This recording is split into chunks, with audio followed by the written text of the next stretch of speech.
Hello everyone, कैसे हो सभी। आई होप सभी अच्छे होंगे। देखो, इस पर्टिकुलर वीडियो में अपने डिस्कस करेंगे एग्जाम रिव्यू के बारे में। अपने डिस्कस करेंगे एग्जाम कैसा था, कैसा रिव्यू मिले बच्चों के, जिससे एक तुम्हें भी आइडिया लग जाए पर्टिकुलरली भाई। मतलब देखो, टेलीग्राम ग्रुप और इधर उधर तुम डिस्कशन करते हो, वहाँ पे डिफरेंट डिफरेंट चीज़ें होती है, लोग कुछ भी लिख रहे हैं वहाँ पे। ठीक है, कोई लिख रहा है इतनी कट ऑफ है, कोई लिख रहा है इतनी कट ऑफ है, उस पर ध्यान मत दो बिल्कुल भी। और वेट करो। अभी ऐसा कुछ भी नहीं है कि जैसा भी तुमने अटेम्प्ट किया, रिस्पॉन्स शीट का वेट करो, आंसर की का वेट करो, वो सबसे ज़्यादा इंपॉर्टेंट है। ठीक है, तो अफवाह जो भी फैलाई जा रही है उस पर बिल्कुल भी ध्यान मत दो। अपने दो तीन चीज़ों के बारे में इस वीडियो में डिस्कस करेंगे, ज़्यादा टाइम नहीं लूंगा। एग्ज़ाम, एक तो एग्ज़ाम कैसा था, एग्ज़ाम रिव्यू के बारे में डिस्कस करूंगा कंप्लीट, और उसके बाद में कट ऑफ के बारे में डिस्कस करेंगे कंप्लीट, क्या कट ऑफ रह सकती है, और उसके बाद में आगे क्या करना है।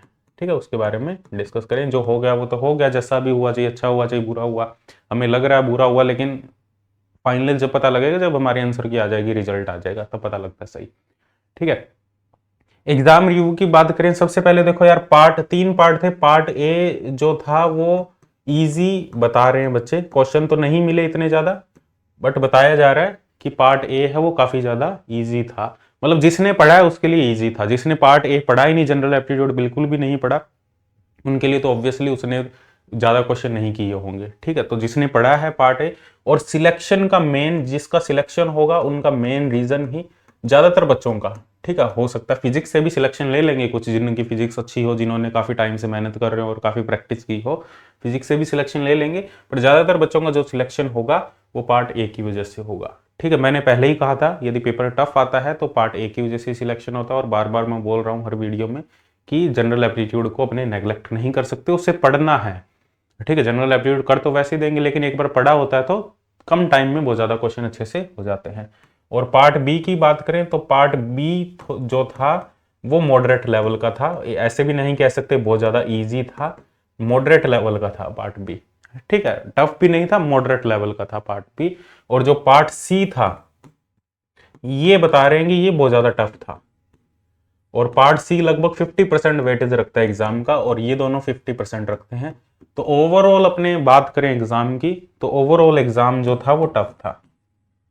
ठीक है, और पिछली बार का जो एग्जाम था वो थोड़ा मॉडरेट लेवल का था, मॉडरेट से टफ। इस बार वाला जो एग्जाम था वो टफर साइड पे था थोड़ा सा। ठीक है, टफ एग्जाम था, बहुत ज्यादा भी टफ नहीं था, ऐसे कुछ क्वेश्चन तो होने वाले थे इजिली, जो यदि तुमने अच्छे से पढ़ा होगा, सर सिलेबस कवर किया है, प्रैक्टिस अच्छी की है, टेस्ट वगैरह दिए हैं, तो डेफिनेटली ऐसा भी नहीं था कि कॉन्सेप्ट ही कुछ डिफरेंट। हाँ, कुछ क्वेश्चन ऐसे होंगे जिसमें बहुत ज्यादा डिफरेंट कॉन्सेप्ट उन्होंने पूछ लिए होंगे, कुछ मिक्सिंग, कॉन्सेप्ट मिक्सिंग यहाँ पे ज्यादा हुई है। ठीक है, और ऐसा भी नहीं था कि सारे ही क्वेश्चन नहीं हो रहे थे, डेफिनेटली कुछ क्वेश्चन आराम से हो रहे थे, बाकी ट्राई करने पे हो जाएंगे, कोई इश्यू नहीं है, बट टफर साइड पे था एग्जाम, थोड़ा सा टफ लेवल था। ठीक है, और मिस्टेक्स क्या हुई होगी बच्चों से, ज्यादातर बच्चों ने ये मिस्टेक्स की होगी कि फिजिक्स को ज्यादा टाइम दिया, जनरल एप्टीट्यूड को बिल्कुल भी टाइम नहीं दिया होगा। और जिन बच्चों ने यदि 90 से 100 मार्क्स भी अटेम्प्ट किया, कर लिया पेपर, जिन्होंने 90 से 100 तक भी अटेम्प्ट कर लिया उनके, और एक्यूरेसी ठीक ठाक है, तो उनके सिलेक्शन के पूरे पूरे चांसेस है, इवन जनरल में भी, JRF कैटेगरी में। ठीक है, क्योंकि इसमें इतना अटेम्प्ट हो ही नहीं रहा था, 50% पेपर मैक्सिमम अटेम्प्ट हो सकता था इसमें। हाँ, कुछ बच्चों ने तो 150, 150, 140 का भी किया होगा, लेकिन वो मतलब अलग केस है वो बिल्कुल ही। लेकिन जो एवरेज स्टूडेंट है वो इतना अटेम्प्ट कर सकता था इस पेपर को, 90 से 100 मार्क्स का, जो अपने कह सकते हैं। और जनरल एप्टीट्यूड को जिसने बहुत अच्छे से अटेम्प्ट किया, बहुत अच्छे से टाइम दिया है, उसका सिलेक्शन, यदि फिजिक्स भी पढ़ी है, सिर्फ जनरल एप्टीट्यूड के सारे भी नहीं हो सकता, थोड़ी बहुत फिजिक्स भी पढ़ी है और जनरल एप्टीट्यूड को अच्छा खासा टाइम दिया है, तो जनरल तो सिलेक्शन के काफ़ी चांसेस है। ठीक है, और अब देखो एग्ज़ाम, जिन्होंने मान लो, जिनको ऐसा लग रहा है कि एग्ज़ाम अच्छा नहीं हुआ, एग्ज़ाम जितना अच्छे से परफॉर्म करना था उतना अच्छे से परफॉर्म नहीं किया, तैयारी भी पूरी की थी 6 महीने में, तो मैं तो उन्हें यही सजेस्ट करूँगा, एक बार के लिए आंसर की आने दो, रिजल्ट आने दो, उसके बाद में ही सब कुछ क्लियर होगा। और तब तक के लिए इतना ज़्यादा टेंशन में मत रहो कि क्या होगा क्या नहीं होगा, तब तक के लिए अपना जो आगे के एग्ज़ाम है उन पे हमें फोकस करना है। और क्वेश्चन यदि आगे के जो एग्ज़ाम है वो, जैसे हमारे पास में गेट का एग्ज़ाम है, बार का एग्ज़ाम है, ठीक है, 1 महीने के अंदर तुम्हारा गेट का एग्ज़ाम है, इस पे फोकस करना है, फिर बार का एग्ज़ाम है, इस पे फोकस करना है।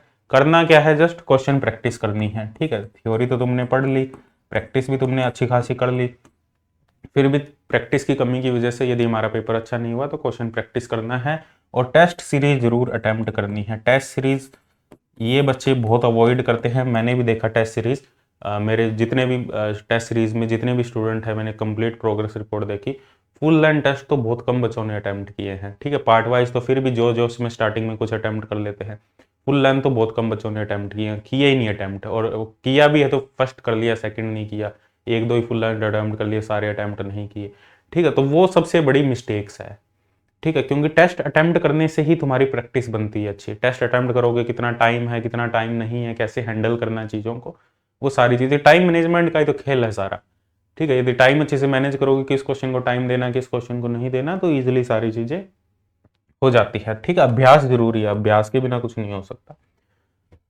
तो ये कंप्लीट एग्जाम रिव्यू है। तो एग्जाम का जो लेवल था टफ था। कट ऑफ की बात करें, यदि पिछली जो कट ऑफ थी, देखो पिछली कट ऑफ यदि हम बात करें जनरल की, जेआरएफ की जो पिछली कट ऑफ थी वो 39% थी, लगभग हम कह सकते हैं 78-79 मार्क्स इतना था मेरे हिसाब से, 78 मार्क्स, 39% थी, ठीक है। इतनी जेआरएफ की कट ऑफ थी। तो अब वाली जो ये थी जून वाली, जून 2022, तो दिसंबर जो 2022 जून 2023 और दिसंबर 2023 वाली जो कट ऑफ होगी वो इससे ज़्यादा नहीं होगी, इससे कम ही रहेगी, क्योंकि ये कंबाइंड भी एग्जाम था, ठीक है। दो सेशन का कंबाइन, 6 महीने का कंबाइन एग्जाम था, इस वजह स्टूडेंट भी ज़्यादा थे इसमें, स्टूडेंट इतने नहीं होंगे, उस हिसाब से मैं आइडिया लगा रहा हूँ, प्रेडिक्शन कर रहा हूँ। एक्सपेक्टेड कट ऑफ है, पेपर को देखते हुए और बाकी सारी चीज़ें यदि कंसीडर करते हुए इससे हाई कट ऑफ नहीं रहेगी मेरे हिसाब से। जो कट ऑफ है जनरल की जेआरएफ की वो 75 अराउंड रहेगी, इससे हाई नहीं जाएगी, ठीक है। 78 से तो हाई नहीं जाएगी, ठीक है, क्योंकि पिछले बार से जो लेवल था वो टफ था पेपर का, ठीक है। तो अपने मान सकते हैं ये 75 से 78 के बीच में जो तुम्हारी कट ऑफ है जेआरएफ की जनरल की वो रह सकती है, ठीक है। और अपने असिस्टेंट प्रोफेसर की बात करें, ये तो जेआरएफ जनरल हो गया, और असिस्टेंट प्रोफेसर की बात करें, लेक्चरशिप की बात करें, तो इसकी कट ऑफ मान सकते हो तुम 66 से 72 के बीच में। 66 तो मिनिमम है, इससे कम तो हो ही नहीं सकती, 66 से 72 मार्क्स तक इतनी रह सकती है इसकी। बाकी और कैटेगरी देखें, ईडब्ल्यूएस देखें और ओबीसी देखें, इनकी कट ऑफ 70 से कम ही रहेगी और 66 के अराउंड ही रहेगी, मतलब 60, ऐसा नहीं है कि 66 ही रहेगी, कुछ 66 भी रहेगी, ये हो सकता है 68 हो जाए, ठीक है। मतलब 70 से कम ही रहेगी, लेस देन 70 अपने मान सकते हैं कि लेस देन 70 मार्क्स की रहेगी, इससे ऊपर नहीं रहेगी।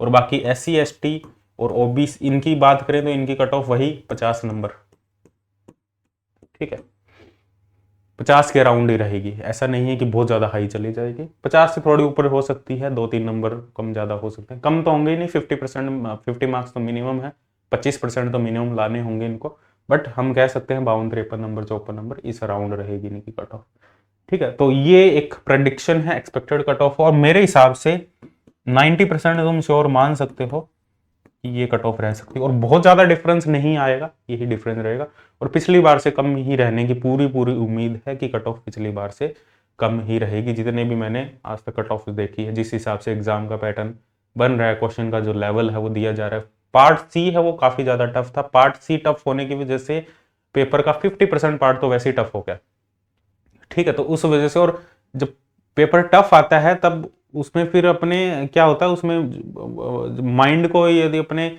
थोड़ा सा रिलैक्स नहीं रखते तो हड़बड़ में और हड़बड़ाहट में चीज़ें गलत हो जाती है, काफ़ी क्वेश्चन गलत हो जाते हैं, तो इस वजह से उस पर भी काफ़ी फर्क पड़ता है। कई मैसेज ऐसे आ रहे थे, पार्ट सी पहले अटैम्प्ट कर लिया, जनरल एप्टीट्यूड को टाइम ही नहीं दिया, पार्ट बी को टाइम ही नहीं दिया और पार्ट सी में ही लगे रह गए, ठीक है, उसकी वजह से भी स्कोर।